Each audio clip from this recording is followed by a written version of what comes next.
नमस्कार दोस्तों, property expert के इस नए वीडियो में आप सभी का स्वागत है। प्रॉपर्टी से रिलेटेड कोई भी प्रॉब्लम का सोल्यूशन पाने के लिए प्रॉपर्टी एक्सपर्ट को जरूर सब्सक्राइब करें। आज की वीडियो में हम जानेंगे कि अगर हमें मकान का एग्जैक्ट प्राइस पता करना हो कि ज़्यादा है या कम है, मार्केट में कहीं डबल तो नहीं है, कहीं हम कोई प्रॉपर्टी को ज़्यादा महंगा तो नहीं खरीद लेंगे, ये हम कैसे पता लगा सकते हैं। यही पॉइंट्स हम आज की वीडियो में डिस्कस करने वाले हैं। यहाँ पर हमने लिया है दो एग्जाम्पल। पहला एग्जाम्पल है दिल्ली का और दूसरा एग्जाम्पल है चेन्नई का। हम देखने की कोशिश करेंगे कि कौन सा मकान महंगा है और कौन सा सस्ता है।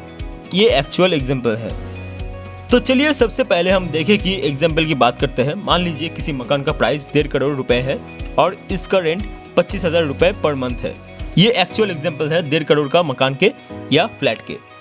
आज की डेट में हम बात करेंगे दिल्ली में, तो 25,000 रुपये की रेंट में आती है अप्रोक्सीमेटली। थोड़ा बहुत कम या ज़्यादा हो सकता है लोकेलिटी के हिसाब से। ये रेंट अगर 12 से मल्टीप्लाई कर दे तो पर एनुअल रेंट हो गया आपका 3 लाख रुपए। तो आप क्या कर सकते हैं, किस तरह से अपनी रेंटल यील्ड निकाल सकते हैं। रेंटल यील्ड निकालेंगे आप तो जो है एनुअल रेंट, इसको प्राइस से डिवाइड कर देंगे। 3 लाख को 1.5 लाख से डिवाइड कर देंगे तो देखिए आपकी ये रेंटल यील्ड आ गई 2% की। अब हम आते हैं दूसरे मकान पर। ये चेन्नई वाले एग्जाम्पल पर एक मकान आपको 32 लाख का मिल रहा है। ये भी एक एक्चुअल एग्जाम्पल है। मैं OMR की बात कर रहा हूँ, ओल्ड महाबलीपुरम रोड की। वहाँ पर आपको रेंट अप्रोक्सीमेटली मिल जाता है 32 लाख के मकान का करीब 12,000 रुपये पर मंथ। तो पर एनुअल का रेंट आपका 1.44 लाख पड़ता है। तो यहाँ पर भी हम लोगों ने रेंटल यील्ड निकालना है। अब ये रेंटल यील्ड होती क्या है, ये आपके रेंटल रिटर्न्स होते हैं। मान लीजिए आपने 32 लाख रुपए लगाए किसी चीज़ पे, तो आपको उससे भी रिटर्न एक्सपेक्ट होंगे। तो यहाँ पर जो रिटर्न्स आ रहे हैं, यहाँ रेंटल रिटर्न्स की बात कर रहे हैं, वो कितने आ रहे हैं। तो आपने रेंट को प्राइस से डिवाइड किया, 1.45 लाख को 32 लाख से डिवाइड किया, तो आपको 4.5% का रेंटल रिटर्न्स आ गए। प्रॉपर्टी में दो तरह के रिटर्न्स आते हैं। पहला हो गया रेंटल रिटर्न्स और दूसरा कैपिटल अपीयरेंस, यानी कि कीमतें जो बढ़ती है। और क्योंकि इंडिया एक डेवलपमेंट कंट्री है, तो यहाँ पर आपको दो तरह के रिटर्न्स मिल जाते हैं, कैपिटल अपीयरेंस भी और रेंटल रिटर्न्स भी। अब चेन्नई पर आप देख सकते हैं कि रेंटल रिटर्न्स आपको ज़्यादा मिल रहा है। हमने दिल्ली वाले केस में देखा था, हमें 2% का रेंटल रिटर्न्स मिल रहा था। तो अब क्या सही है क्या गलत है। दिल्ली में आप ये सोच सकते हैं कि हमेशा कैपिटल अपीयरेंस इतना ज़्यादा मिलता रहेगा कि वो रेंटल रिटर्न्स को हमेशा बीट करता रहेगा, बट ऐसा नहीं है। कई बार मार्केट हीट अप हो जाती है।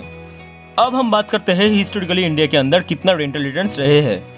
यहाँ पे हम कंपैरिजन करते हैं, इससे हमें समझ में आ जाएगा कि मार्केट में डबल है कि नहीं। हम पहले रेसिडेंशियल की बात करते हैं। रेंटल नीड अगर 3 से 4% आपकी मिल रही थी, इसका मतलब वो न्यूट्रल है। आप खरीद भी सकते हैं, आप रेंट में भी रह सकते हैं। बराबर का ही सौदा है एक तरीके से। लेकिन अगर आपको 4% से ज़्यादा की अगर रेंटल यील्ड मिलती है, इसका मतलब वो बाय डिसीजन है। आपको वो मकान सही पड़ रहा है खरीदने के लिए, क्योंकि आपको वहाँ से रेंटल रिटर्न अच्छे आ रहे हैं। अगर लेस देन 3% हो जाती है रेंटल यील्ड, दैट मीन्स वहाँ पर रेंट पर रहना सस्ता पड़ रहा है। इसका मतलब आपको ऐसी जगह पर नहीं खरीदना चाहिए जहां लोग वहां पर ज़्यादा पैसा देने के लिए तैयार हैं मकान के लिए। तो यहाँ पर क्या होगा, या तो रेंट बढ़ेगा, ऑलरेडी प्रॉपर्टी के प्राइस बढ़ रहे हैं, या तो रेंट बढ़ेगा या प्राइस करेक्ट होगा, प्राइस नीचे आएगा। प्राइस नीचे नहीं आया तो रेंट धीरे धीरे बढ़ेंगे, प्राइस सेम रहेगा। ऐसा भी हो सकता है जैसे हमें दिल्ली की मार्केट की बात करें कि वहाँ पे मार्केट की जो प्राइस है वो स्टेबल रहे आने वाले 4-5 सालों के लिए। तो आपको क्या करना है, अगर 3% से भी कम की रेंटल यील्ड मिल रही है, तो ऐसी जगह पे आपको मकान नहीं खरीदना चाहिए। अगर हम कहीं रेंटल यील्ड्स की बात करें तो वहाँ अदर फैक्टर हो सकते हैं। अब हम लोग कमर्शियल की बात कर लेते हैं। कमर्शियल प्रॉपर्टी में रेंटल यील्ड आपको ज़्यादा मिलती है, आपके एक्सपेक्टेशन से थोड़ी ज़्यादा मिलती है। यहाँ पे 5 to 7% में आपका न्यूट्रल डिसीजन है। 5 to 7% मिलता है अगर आपको रेंटल रिटर्न्स, तो आप खरीद भी सकते हैं, रेंट पर भी रह सकते हैं और बाकी के फैक्टर्स भी कंसिडर कर सकते हैं।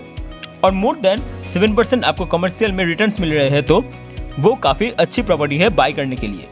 लेस देन 5% अगर रिटर्न्स मिल रहे हैं, तो आपको कमर्शियल में रेंट पे रहना या शॉप लेने में या प्रॉपर्टी लेने में काफ़ी सस्ता पड़ेगा आपको। आपकी जो एक्सपेक्टेशन है वो 5% से ज्यादा होनी चाहिए, तभी आपके लिए बाय डिसीजन ठीक रहता है। वापस देखते हैं कि यहाँ पर हमें दिल्ली के केस में 2% रिटर्न्स मिल रहे थे, तो आपको ये मकान खरीदने चाहिए अब, क्योंकि ये लेस देन 3% है। ये मकान आपको एक्चुअली नहीं खरीदनी चाहिए अगर हम खाली रेंटल यील्ड की बात करें तो। अब चलते हैं चेन्नई हाउस की तरफ। यहाँ पर 4.5% की रेंटल रिटर्न्स मिल रहे हैं, तो डेफिनेटली ये बाय डिसीजन है। तो अगर हम खाली रेंटल रिटर्न्स की बात करें तो अगर हमारे रिटर्न्स 3% से कम हो जाते हैं रेसिडेंशियल के केस में, तो रेंट पर रहना सस्ता पड़ता है। 4% के ऊपर के रिटर्न्स है तो आपको बाय का एक डिसीजन आ जाती है, आपको वो प्रॉपर्टी खरीद लेनी चाहिए। कॉमर्शियल 5% है तो रेंट पर रहना सस्ता पड़ता है। 5.27% है या उससे भी ज्यादा है तो आप बाय कर सकते हैं वो प्रॉपर्टी। दोस्तों, उम्मीद है ये इन्फॉर्मेशन आपके लिए हेल्पफुल साबित होगी। आज इतना ही, मिलते हैं अगली वीडियो में, तब तक के लिए अलविदा। अगर आपको ये वीडियो पसंद आई then please like, share and subscribe our channel Property Expert and be with us. If anyone wants to buy or take property on rent, then you can fill the form given below in the description. Thank you.